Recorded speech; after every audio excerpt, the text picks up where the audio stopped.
سورہ فاتحہ کے کئی نام ہیں۔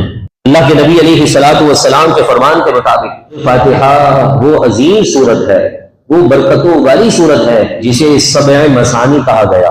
وہ 7 آیتیں جو بار بار پڑھی جاتی ہیں ہر نماز کے اندر، ہر موقع پر، ہر فاتحے میں، بلکہ یہاں تک کہ کوئی بیمار ہو تو اس پر بھی دم کرنے کے لیے عموماً سورہ فاتحہ پڑھی جاتی ہے۔ اور پھر سورہ فاتحہ کا معنی اور مفہوم اگر میرے کو اور آپ کو پتہ چل جائے، جب تلاوت قرآن ہو رہی ہو یا ہم قرآن پڑھ رہے ہوں، تو اس کی برکتیں اپنی ہو جاتی ہیں۔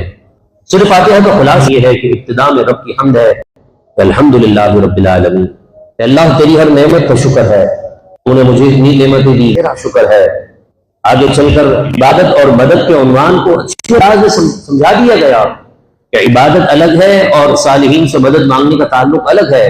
ساتھ میں یہ بھی کہہ دیا کہ ہمیشہ انسان ایک ہی دعا کرے کہ اللہ سیدھے راستے پر چلا دے۔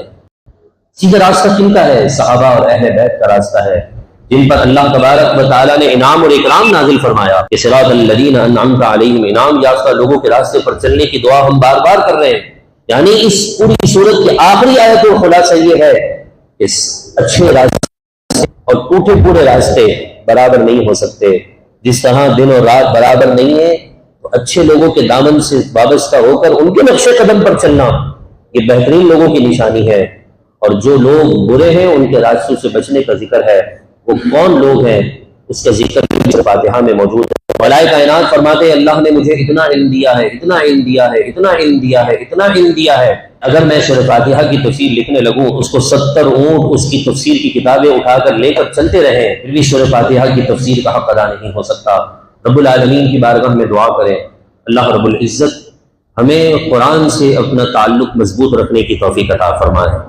قرآن مجید فرقان حمید میں جس کا ادب کرنے کا ہمیں حکم دیا، رب کائنات ہمیں ان عظیم ہستیوں کا